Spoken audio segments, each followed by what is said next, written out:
Well, it is dirty politics all the time. We are never surprised by what we see, but the backyard house bonanza is about to explode in a city of millions of people. Now, this is not a particular issue just in one city, but it's the mega cities all over the world. As less and less people want to farm, less people want to be in smaller rural areas, smaller cities.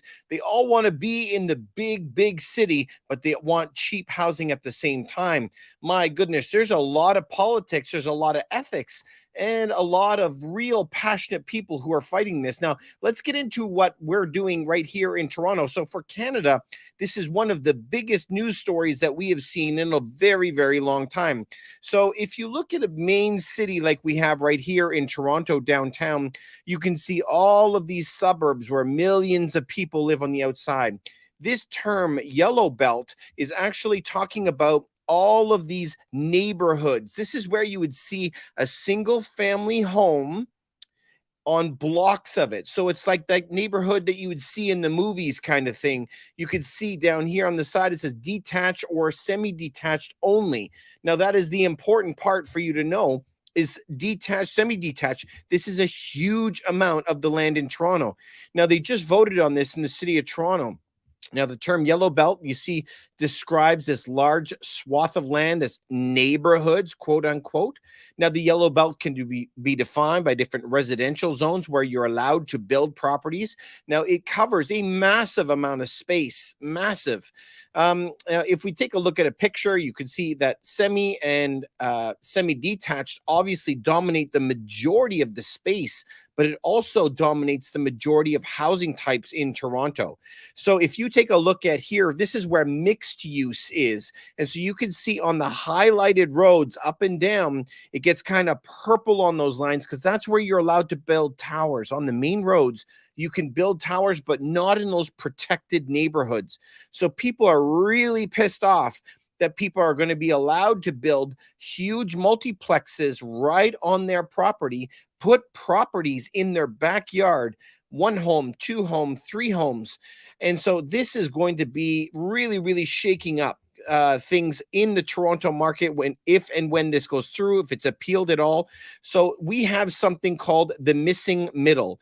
So if you look at Toronto as a whole has different areas where you'll have single detached properties, and we have a lot downtown that are absolute towers.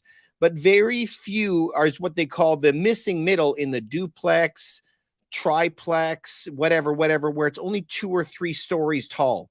We have a lot of homes, single family detached, and we have a lot of towers, but very little in the middle, kind of like European walk up style flats. Now, this article was using an example on McPherson, Yonge and Summerhill area. And it says that here we have a sleepy street, lots of trees, cars on each side as we're going down. But you'll see individual homes that are there. Now, these are really nice homes. In a city like Toronto, these could go for millions of dollars. But they're using one as an example where they used every last inch of land that that property had. So if you take a look on a Google map of this, you're going to see that the homes are only like 1 foot apart. It's smooshed right together. There is no land in between of these homes. It's like row homes down the road almost, but they are single family detached. So if they use the entire property to build a lot of different units, this is what they're talking about. So in this example, in 1728 McPherson, it added 17 units, 1 7. So instead of making it a one single family home, it now has 17 condos. And they think that that is going to be the answer. Now, this is the dangerous part when it comes to this, is because where are they all going to park? How are they all going to get to the subways or whatever it is going to be? So, current policy states that the city should promote more of this, and it has slowly been evolving in Toronto. Like most cities in Europe, like cities in the United States, they are now allowing things called garden suites, where is if they have a pathway, it's like a walkway to the back of the road, they could take that walkway and walk down the walkway and build a house into the back. Of course, no car, no nothing, but you could have a rental suite in the back to help you pay for your property. So a lot of properties in Toronto are selling this way, where they are like, you have the option to build a shed in the back and charge someone rent for that. So these are typically pretty small. They're not huge. They look like a very large shed. You might call it a she shed or a working shed, but you can have plumbing into the back and hook it up to your main home.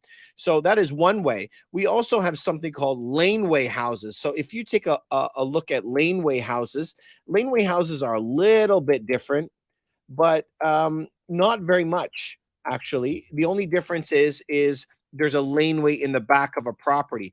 So if we take a look at it, uh, a lot of properties in Toronto are old school. We used to have horse and buggy, but if you take a look at these typical properties, you'll have a home on one side, a home on the other side. Both homes will have a shed in the backyard or a small garage, and it will back onto a tiny little laneway. So anytime that you want to park, you have no parking in front of your homes. You would come up the lane and pull into your garage. So now you can turn your garage into another rental to try to get more property as well. And they're trying to ease those restrictions. Now, this, though, is nothing compared to you unleashing all of that. So if we look at a typical city, this is United States, whatever. You have a main road, and on this main road, you can have towers on it, a lot of business on those main roads. But immediately after you turn off, they'll be into these neighborhoods, a lot of trees, a local park, kind of like what you would see in the movies. But now, if you could put in a fourplex, a fiveplex onto every one of these spots, it's going to drastically change the area. So this is where we're looking right now. This is why they talk about the yellow belt. So when you look at a map of a typical city, no matter where we go, you see how much yellow it is. This is why single family homes dominate this. And it's all hemmed in by the green belt around Toronto, all that vegetation, the forest that we have around. So the majority of it, imagine changing all of this in one foul swoop, bam, and say that we all can do that. This is just, it's crazy. I've never seen anything like that before. So this is going to change a lot of things, in my opinion, about what's coming into Toronto. Now, the politics of this is definitely not universal. Not everybody likes this. Not everybody wants this. There's going to be continuing fighting over this for the foreseeable future. I think it's going to be going on for a while. So if we just try to think about this, okay, just try to think of the problems that can come downstream. I know that a lot of people are very excited about this because home prices have come completely out of control, completely unhinged. Right now in Toronto and in Vancouver, the two largest markets, they now cost 125% of somebody's average salary to pay for a mortgage payment. Let me repeat that. 125% of an average salary to pay an average mortgage payment. This is totally unhinged. So I understand why people are saying we got to put more backyard suites or whatever. You have to, though, also consider this from a city planning perspective. If you bring in an extra 2 million people and jam them in downtown, I can already tell you the power grids cannot handle that amount of power. The sewers cannot handle that amount of sewers. The water distribution cannot handle that. The amount of traffic cannot be handled. The amount of underground subways could not handle that extra traffic. So if we did this, I know that it sounds like a quick fix, but it really is not. Also, the other problems that we're running into, and we've already been doing this laneway homes and garden suites as well. So when we've been doing this in different areas, the number one comment that we hear from people are, forget it, take all the land, including all of our parking. We're going to get everyone to park on the street. So then you can turn your 2 units or 1 unit home into having 5 units. Okay, so now you have 5 units with several people living in each, and you're going to tell me that all of them don't have cars. So the way that parking works, this is New York, San Francisco, it doesn't matter where you are, Toronto, where we are, is you have to go to City Hall and you give them a bill of some kind, hydro bill, electricity bill, water bill, something.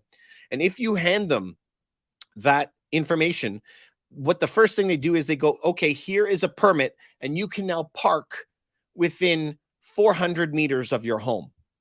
But I just want you to think about this for a second, because this is the problem that we run into. When there are a lot of streets today that have a lot of garden suites and a lot of laneway homes, they already gave up their parking.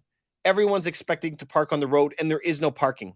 So imagine that you're paying a couple $1 million for a home, several million, which is already off the chain, and then you have to start circling for parking. And in Canada, where we live, it's -20.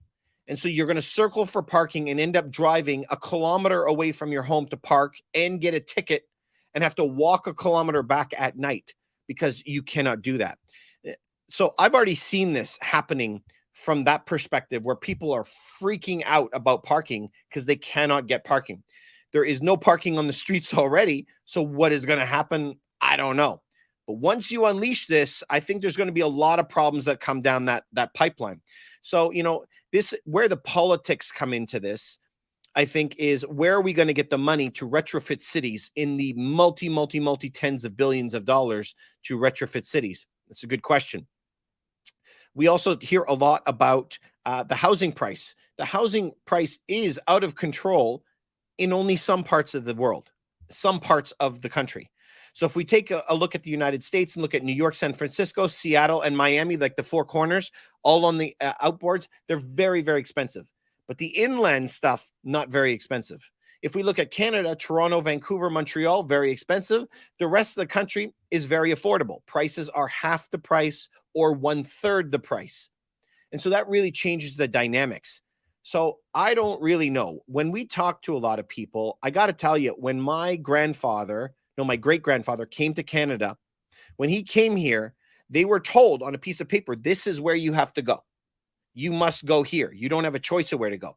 So they went there and they lived there their entire lives. Now they had a choice to move, but I mean, like, once you sit there, you build your house, like they had to cut down trees, build their house, like homestead. Once they did that, they stayed there. My best friend, he lives up in northern BC. And so they moved there. They ended up building there. That was the time when they were told what to do. But I also think that we're in a generation now that everybody wants everything right away. There is no more buyers that I run into that are in their 20s or 30s and they're starting out their life. They're getting married, having a kid, and they're willing to buy a starter home. Where did the starter home go?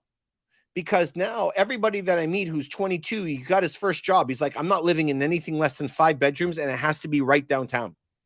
Because the way I started, I had to get a one room, not 1 bedroom, 1 room condo renting. And I had to work my way up over my lifetime. So it's also a generational thing, I guess, because everybody wants everything right away. They're 22 years old. They want their mom and dad to help them pay. That's the number one way that they do it, right? The bank of mom and dad. So, even me, I'm kind of turning around. I'm very curious to know what you guys think of all this, because I can see some points on each side. Yes, we need it, but I see a lot of the pitfalls only from dealing a lot with city permitting, city zoning, city inspectors for so many years, dealing with that in different provinces and the United States. When you start dealing with that, you start thinking of it more outside the box. So I think this might tick a couple boxes, but I think it's going to cause a lot more problems down the road that nobody is thinking about right now. That's my take on it. I'm wondering what you guys your take on it is. So please leave a comment below. Let me know what you guys are thinking on this, because I'm trying to formulate my thoughts on it too. But either way, this is one of the biggest stories that we've seen in real estate in a long time. So I'm pretty excited to see how it turns out. All right. Have a great night.